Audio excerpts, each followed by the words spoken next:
Hi guys, कैसे हो।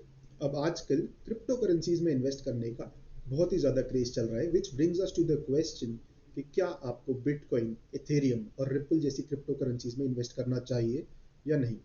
अब सबसे पहले एक कॉमन कंफ्यूजन होता है लोगों के दिमाग में regarding blockchain and cryptocurrencies. Cryptocurrencies are the digital assets जिसमें आप इन्वेस्ट करते हैं, and blockchain is the framework which allows this cryptocurrencies to get created. अब ब्लॉकचेन, इससे पता चल रहा है it is a chain of blocks. इन ब्लॉक्स में डेटा भरा जाता है। अब बिटकॉइन का मैं एग्जांपल लूं तो इन ब्लॉक्स में बिटकॉइन के ट्रांजैक्शंस का डेटा भरा जाता है, which are distributed to over hundreds and thousands of computers all over the world. अब आपको एक इजी एग्जांपल से समझाता हूँ। कसिनो जाते हो। अब इमेजिन करो आप एक कसिनो गए। वहाँ पे कसिनो में आप कैशियर के पास जाते हो तो वो कसिनो के चिप्स देता है ना आपको।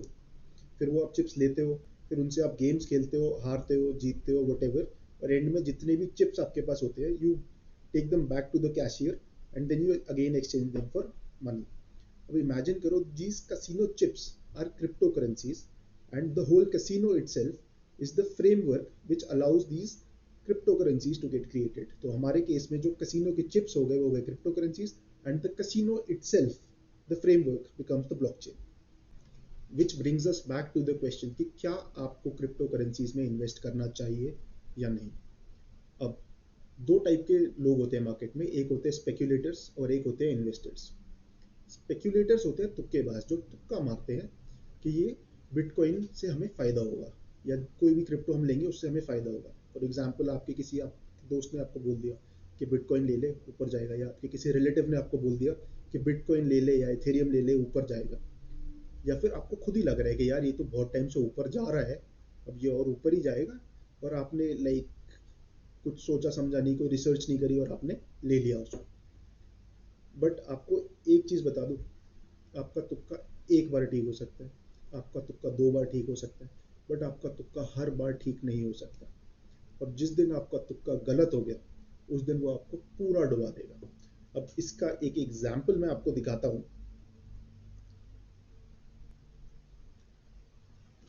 कि बिटकॉइन का प्राइस दिसंबर 2017 में अप्रॉक्सीमेटली 19783 था, और फेब 2018 में इसका प्राइस सिर्फ $6000 रह गया। तो अगर आप अपना सारा पैसा यहाँ लगा देते और पैनिक करके यहाँ निकाल देते कि दिसंबर 2018 में यार ये और ना गिर जाए, तो आप लुट जाते। तो if you belong to this category of market participant, I would suggest कि प्लीज़ क्रिप्टो करेंसी से दूर रहिए, इसमें इन्वेस्ट मत करिए, क्योंकि ये वैसे भी बहुत वोलेटाइल एसेट क्लास है। अचानक से ऊपर जाता है, अचानक से नीचे आता है, 30-30% एक दिन में मैंने देखा है इसको ऊपर नीचे आते हुए। So please do not invest if you are a speculator. अब आते हैं सेकेंड सेट ऑफ पीपल पे, जो इन्वेस्ट करने से पहले रैशनल देखते हैं कि मुझे इस चीज़ में क्यों इन्वेस्ट करना चाहिए। अब आपको सपोज किसी कंपनी में इन्वेस्ट करना है, तो आप क्या देखोगे कि मार्केट प्लेस में कोई ऐसी प्रॉब्लम है जो ये कंपनी सॉल्व कर पा रही है, या फिर ये वैल्यू क्रिएट कर पा रही है उस चीज़ में। ऑब्वियसली अदर पैरामीटर्स भी हैं कि लाइक कंपनी की मैनेजमेंट कैसी है या फिर उसका पास्ट ट्रैक रिकॉर्ड कैसा है। अब जियो का एग्जाम्पल लेते हैं। रिलायंस जियो जब आया था, was it solving any problem in the market? Yes. बहुत सारे लोगों के पास इंटरनेट डेटा का एक्सेस नहीं था, स्मार्टफोन का एक्सेस नहीं था, क्योंकि वो बहुत महंगे थे, बहुत एक्सपेंसिव थे, उनके लिए अफोर्डेबल नहीं थे। क्या जियो ने ये प्रॉब्लम उनके लिए सॉल्व करी? यस। उन्होंने इतने अफोर्डेबल प्लान्स निकाले, उन्होंने एक अफोर्डेबल स्मार्टफोन भी निकाला जिससे बहुत सारे लोगों को, जिनके पास इंटरनेट एक्सेस नहीं था, स्मार्टफोन नहीं था, फ़ोन को एक्सेस कर पाए, thus increasing the customer base of Jio. और इनफैक्ट कुछ दूसरे प्रोवाइडर्स के पास जो कस्टमर्स थे वो भी जियो के पास आ गए, क्योंकि जियो के plans were much more affordable. So logic dictate करता है कि सिंस जियो ने इतना सारा कस्टमर बेस एक्वायर कर लिया कि yes, you would want to invest in that company जिसके पास मेजोरिटी कस्टमर बेस है India. Now it is the same with cryptocurrencies. You have to be very sure कि आपकी चोजन क्रिप्टो करेंसी मार्केट में कोई problem है जिसे वो सॉल्व कर रही है, या वो कुछ वैल्यू क्रिएट कर रही है, उसकी मैनेजमेंट ठीक है, एंड अमंग अदर पैरामीटर्स जो आप अपनी रिसर्च में देखोगे। And you have to be ready for the risk that you are taking. Cryptocurrencies are a very volatile asset class. वो ऊपर नीचे इतनी तेज होता है, 30% तो मैंने देखा एक दिन में होते हुए. So invest only that amount of money which you are ready to lose. क्योंकि सपोज आपने बहुत ज्यादा इसमें पैसा लगा दिया, बहुत सारा डूब गया, आप लुट जाओगे. So I would suggest only to invest in a cryptocurrency when you are very sure about its value proposition, you've done proper research, and you are ready to take the risk that comes with such a volatile asset class. अब ये सारी information हमको मिलेगी कहाँ say about crypto currencies. अब जब भी कोई कंपनी अपने शेयर्स पब्लिक करना चाहती है, वो आईपीओ लाती है. सिमिलरली क्रिप्टो करेंसीज में आईसीओ आता है, इनिशियल कॉइन ऑफरिंग. जब ये आईसीओ लाते हैं, एक वाइट पेपर पब्लिश करते हैं अपनी वेबसाइट पे. इसमें everything about the crypto currency is given, कि ये हम क्यों लाए हैं, इसका क्या वैल्यू प्रोपोजिशन है, हम क्या प्रॉब्लम सॉल्व करना चाहते हैं. So do give this a read before investing in any crypto currency. And second is Google.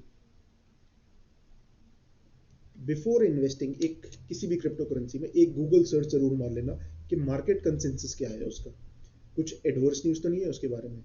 Just make sure कि आपकी रिसर्च पूरी हो. जो भी फैक्टर्स आप देखते हो रिसर्च करने से, इन्वेस्ट करने से पहले, मेक श्योर कि you are looking at all those before investing. Otherwise it is pure speculation. And एक एग्जांपल देता हूं आपको, डॉज कॉइन. एलॉन मस्क ने एक क्रिप्टो करेंसी है डॉज कॉइन, उसके बारे में कुछ दिन पहले ट्वीट कर दिया था और वो 20% बढ़ गया था. अब आपको डॉज कॉइन की वेबसाइट पे ले जाके दिखाता हूँ एक्चुअली में है क्या. अब डॉज कॉइन की वेबसाइट पे जाओगे ना, तो वहां दिखेगा Dogecoin is a decentralised peer-to-peer digital currency that enables you to easily send money online. Think of it as the internet currency. तो इसको देख के लग रहा है legit है, बट थोड़ी रिसर्च करोगे ना गूगल पे, तो you'll come across this, that Dogecoin emerged in 2013 as a joke. ये बेसिकली एक जोक क्रिप्टो करेंसी है. एक कुत्ते वाला मीम आता है ना, ये उसके ऊपर बेस्ड है. तो basically this is a joke currency. अब इसमें आप इन्वेस्ट करोगे, इसके पीछे कोई वैल्यू प्रोपोजिशन है नहीं. लोगों ने मजाक मजाक में इसको खरीद के इसका प्राइस ऊपर नीचे कर दिया. ये कभी भी जीरो हो सकती है. सो you would not want to invest in this because it has, इसके पीछे कुछ भी नहीं है. It is just a joke. It is not backed by anything. So the conclusion is that before investing in any cryptocurrency, आपको उसके पीछे का वैल्यू प्रोपोजिशन समझना चाहिए. And you should also research on all the parameters that a reasonable investor would do before investing in anything. And you should also do the due diligence that a reasonable investor would do before investing in anything. Otherwise, you would be doing pure speculation, which might lead to losses for you. Thank you.